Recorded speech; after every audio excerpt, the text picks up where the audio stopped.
Oke, selamat siang. Assalamualaikum warahmatullahi wabarakatuh. Om Swastiastu, Namo Buddhaya, salam kebajikan, salam sehat buat kita semua.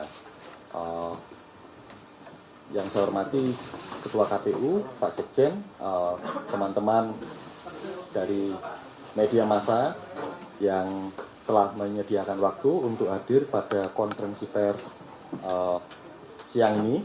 Kami akan menyampaikan informasi termasuk respon kami terhadap beredarnya video di salah satu media sosial terkait dengan pemungutan suara di luar negeri. Nanti sejumlah informasi termasuk detail-detailnya akan disampaikan langsung oleh Pak Ketua. Hadir bersama kita semua hari ini ada saya, ada Pak Ketua KPU RI, Pak Hasyim Asy'ari, ada Pak Sekjen Bernard Hermawan Sutrisno.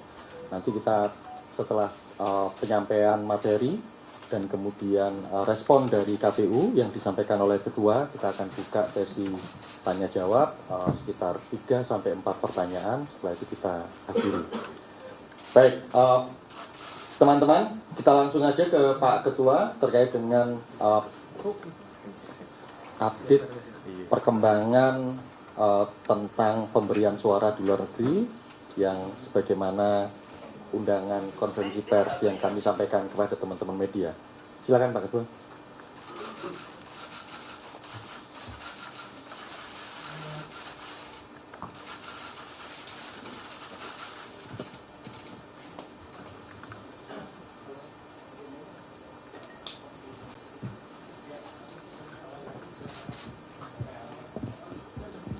Assalamualaikum warahmatullahi wabarakatuh.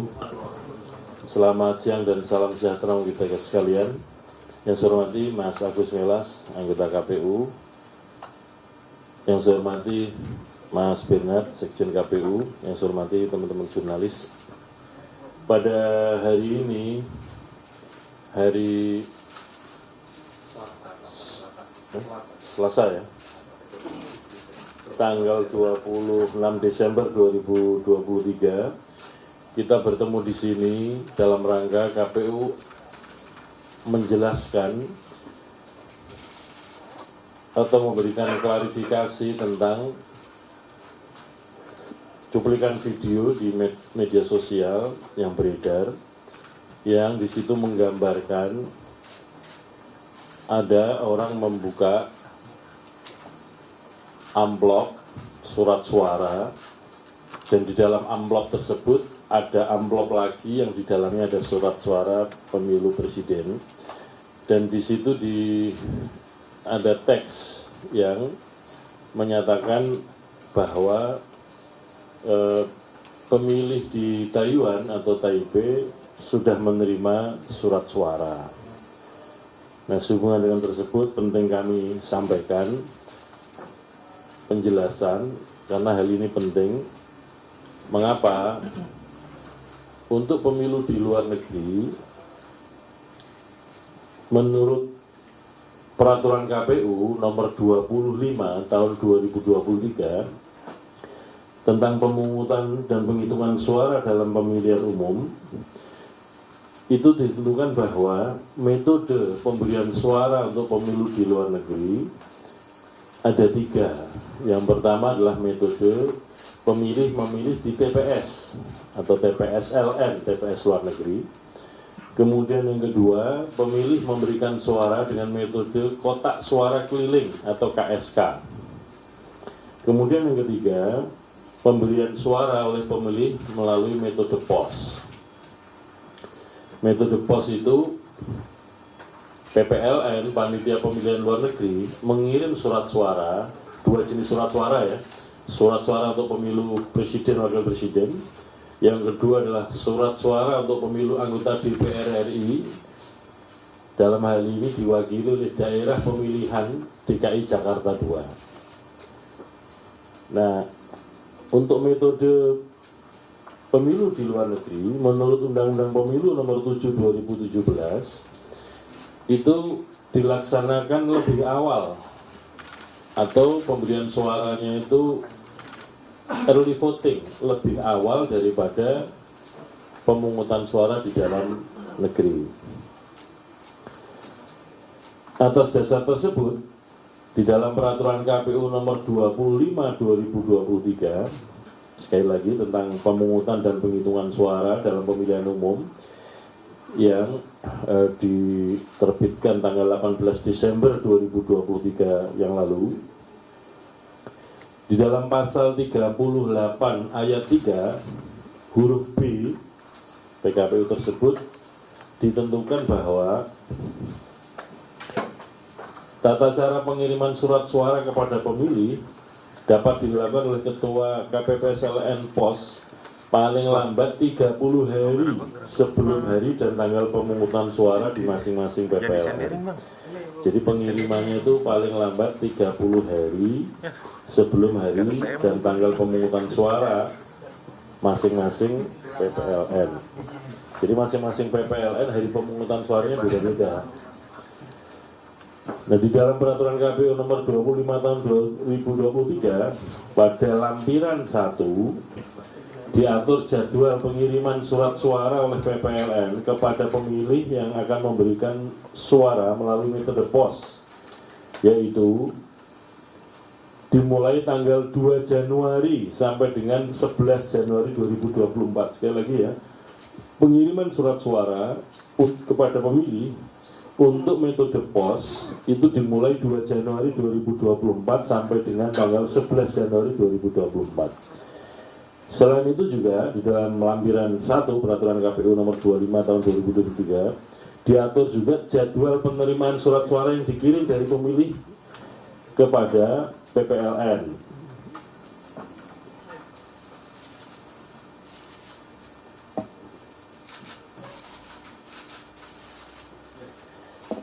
Yaitu sejak surat suara dikirimkan oleh PPLN sampai dengan paling lambat 15 Februari 2024 sebelum surat suara metode pos dihitung. Jadi mengirim oleh PPLN kepada pemilih itu tanggal 2 sampai 11 Januari 2024.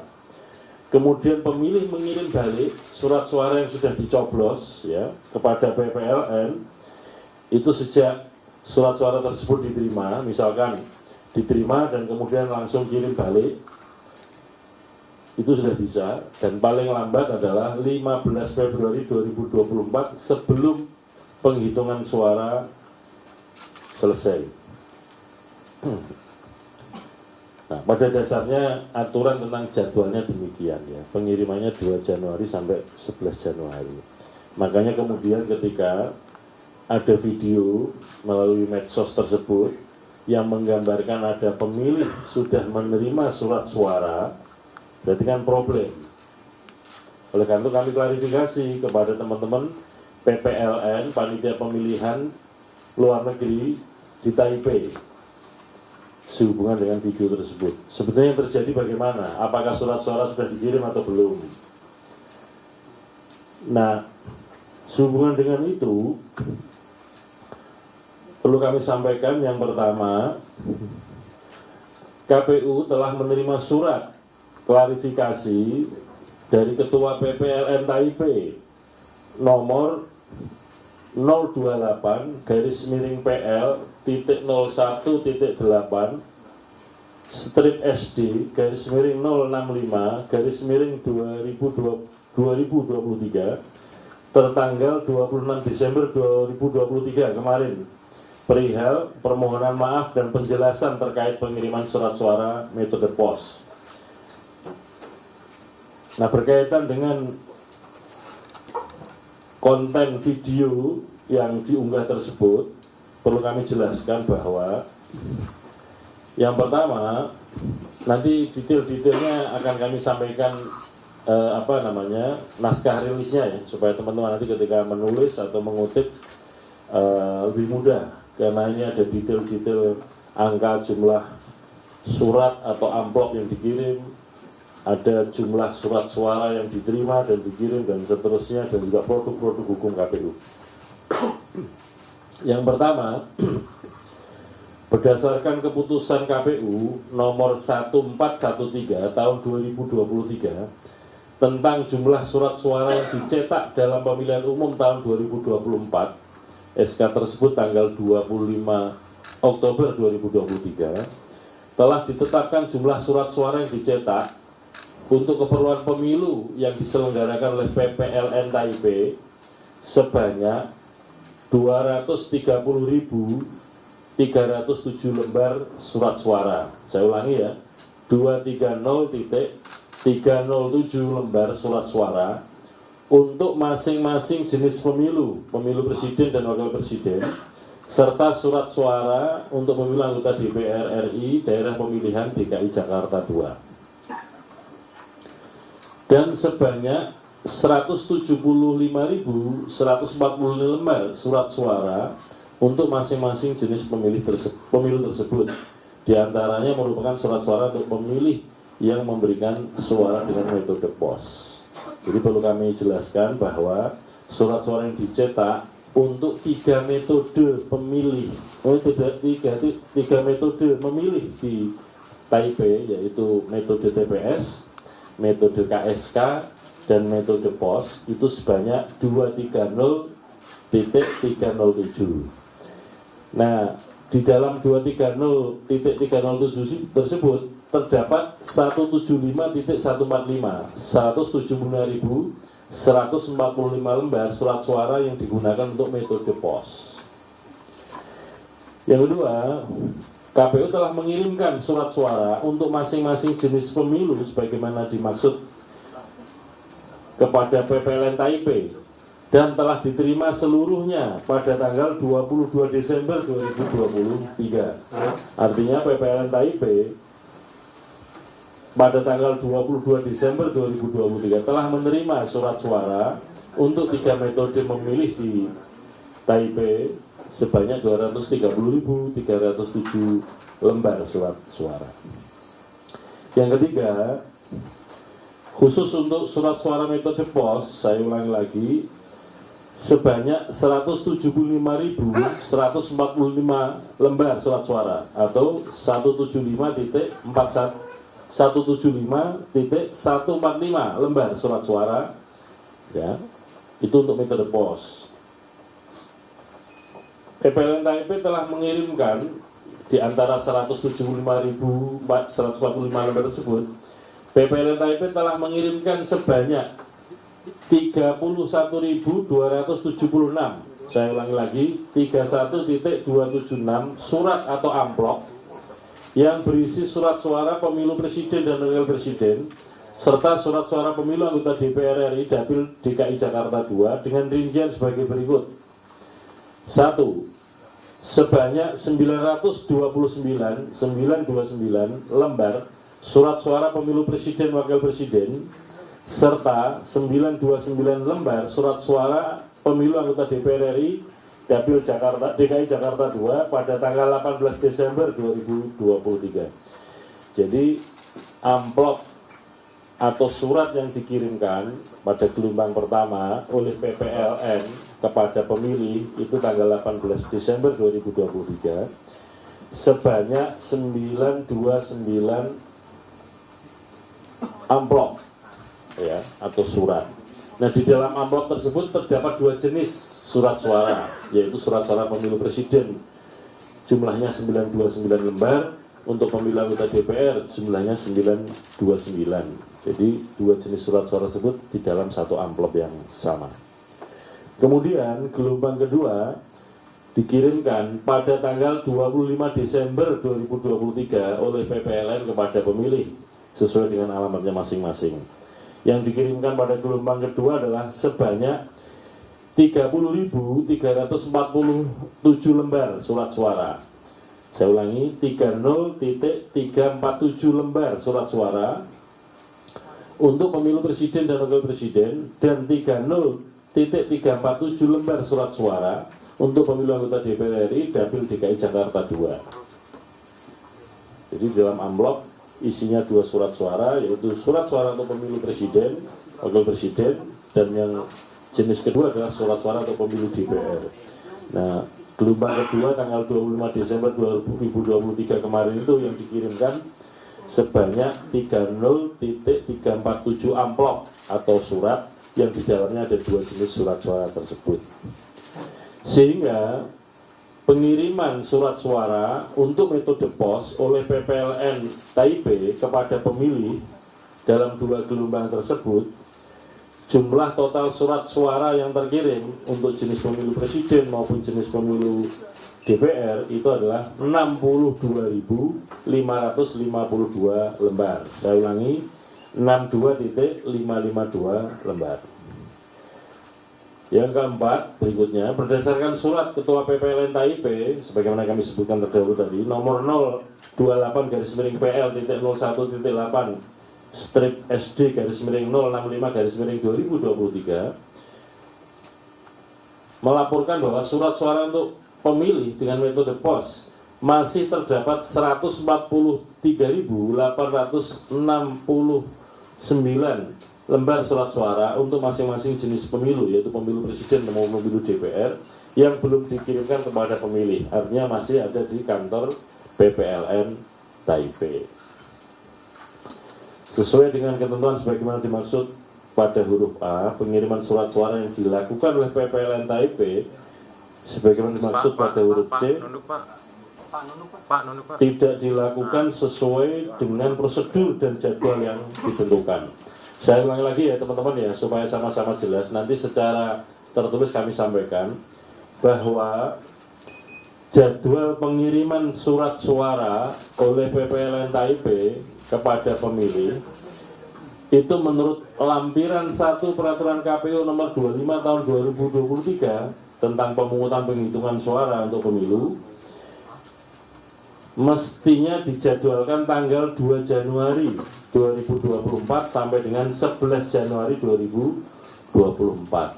Tapi faktanya PPLN Taipei sudah mengirimkan itu mendahului dari yang sudah dijadwalkan, yaitu sudah dikirimkan secara bergelombang. Jadi gelombang pertama 18 Desember 2023, kemudian gelombang kedua adalah 25 Desember 2023. Dengan demikian kesimpulannya adalah apa yang dilakukan oleh PPLN Taipei mengirimkan surat suara kepada pemilih tidak sesuai dengan jadwal yang telah ditentukan dalam peraturan KPU nomor 25 tahun 2023. Nah, kesempatan untuk memberikan suara bagi pemilih untuk metode pos sebagaimana saya sampaikan tadi, sejak surat suara tersebut diterima ya, sampai dengan paling lambat 15 Februari 2024 sebelum surat suara untuk metode pos dihitung.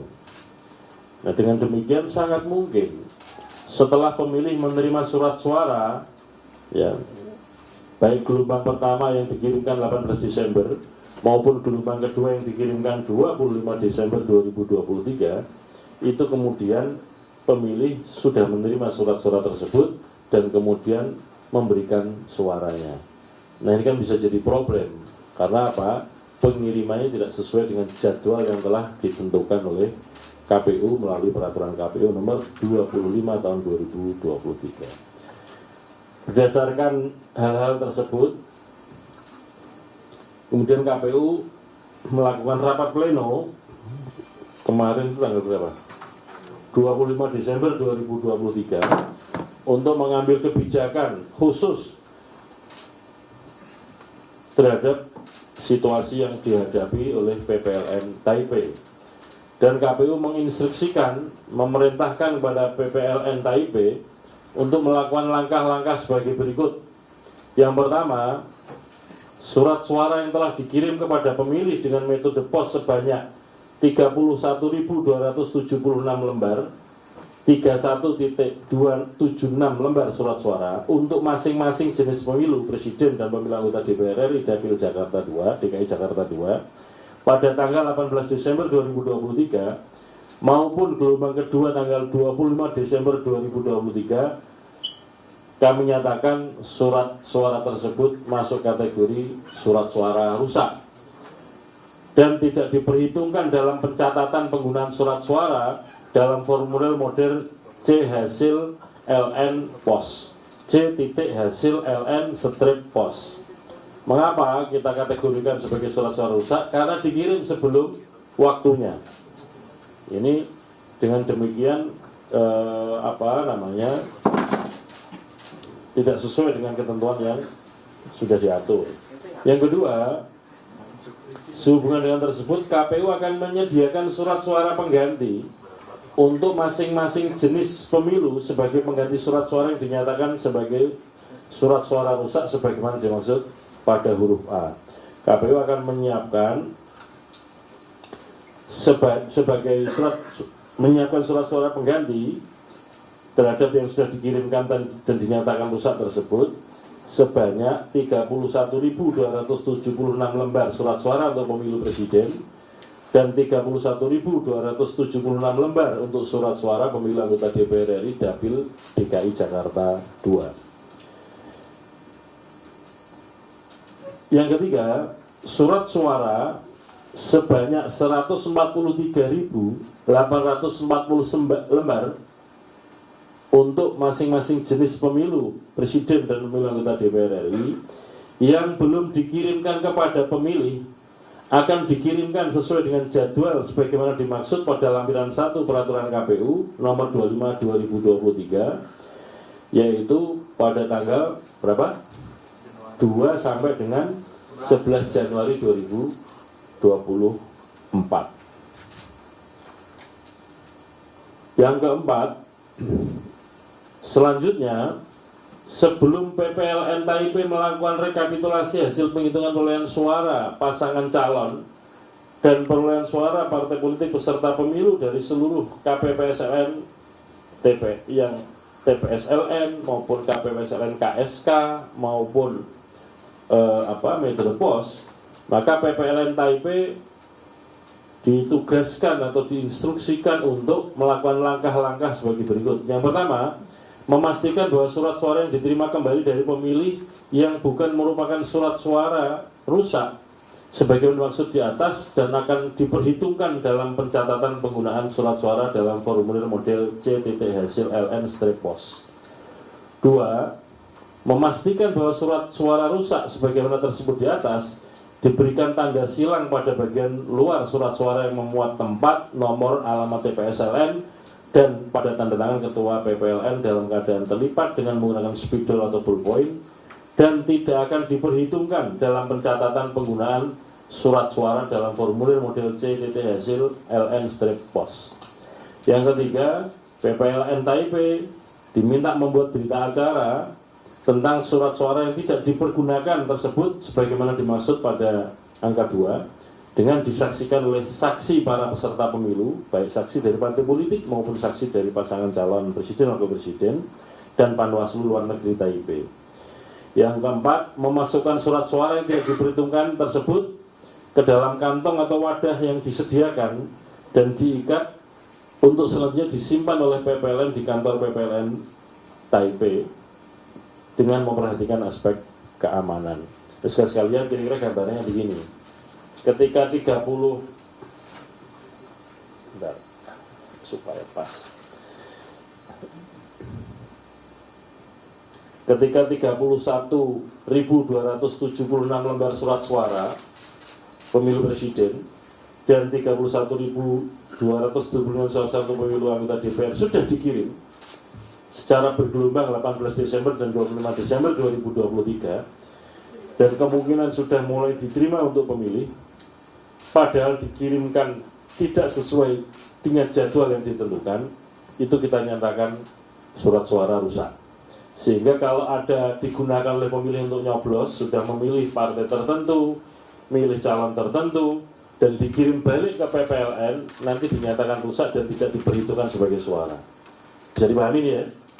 Nah, kemudian terhadap 31.276 lembar yang sudah dikirim tadi, kita siapkan penggantinya. Kita kirim kepada pemilih sesuai alamatnya sebagaimana sudah dikirimkan tadi. Nah, untuk 31.276 lembar surat suara masing-masing untuk pemilu DPR maupun pemilu presiden akan diberikan kode atau tanda khusus. Demikian juga terhadap 143.849 lembar surat suara yang belum dikirimkan juga akan diberikan tanda atau kode khusus untuk membedakan dengan surat suara yang sudah terlanjur dikirimkan lebih awal. Sehingga nanti untuk membedakan mana yang dianggap rusak dan mana yang dianggap tidak rusak, mana yang diikutkan dalam penghitungan suara dan mana yang tidak diikutkan dalam penghitungan suara. Pada intinya surat suara sudah dikirimkan dan tidak pakai tanda atau kode khusus dianggap rusak dan tidak diperhitungkan dalam penghitungan perolehan suara. Nah, untuk yang dihitung sebagai surat suara yang tidak rusak atau surat suara yang normal dan nanti akan diperhitungkan hasilnya sebagai perolehan hasil suara adalah surat suara yang diberikan kode atau tanda khusus, yaitu sebanyak 330.307 lembar. Adapun target untuk mengirimkan atau menyediakan surat suara pengganti sebanyak 31.276 lembar surat suara untuk masing-masing pemilu presiden dan pemilu DPR, itu paling lambat akhir Desember 2023 ini atau sebelum memasuki jadwal pengiriman kepada pemilih, yaitu 2 sampai dengan 11 Januari 2024. Demikian yang dapat kami sampaikan.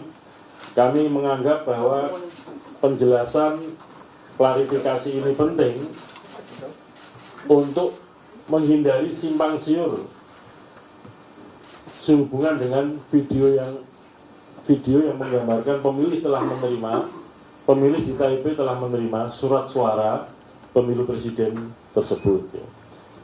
Dan intinya yang ingin kami sampaikan bahwa benar surat suara untuk pemilu presiden maupun pemilu anggota DPR di wilayah kerjanya PPLN TIP telah dikirimkan 2 gelombang. Nah, itulah yang kemudian nanti kita nyatakan rusak dan akan kita ganti. Surat suara penggantinya akan diberikan kode khusus atau tanda khusus. Demikian juga surat suara yang belum dikirimkan juga akan kita berikan tanda kode khusus untuk membedakan dengan surat suara yang sudah terkirimkan lebih awal di luar jadwal yang telah ditentukan. Demikian teman-teman jurnalis yang dapat kami sampaikan. Perkembangan situasi ini juga kami laporkan kepada pihak-pihak terkait stakeholder kepemiluan, yaitu pemerintah dalam ini Menko Polhukam, Menteri Luar Negeri dan Menteri Dalam Negeri, kemudian kepada sejawat sesama penyelenggara pemilu, yaitu kepada Bawaslu dan kepada DKPP. Demikian yang dapat kami sampaikan. Terima kasih. Assalamualaikum warahmatullahi wabarakatuh. Waalaikumsalam.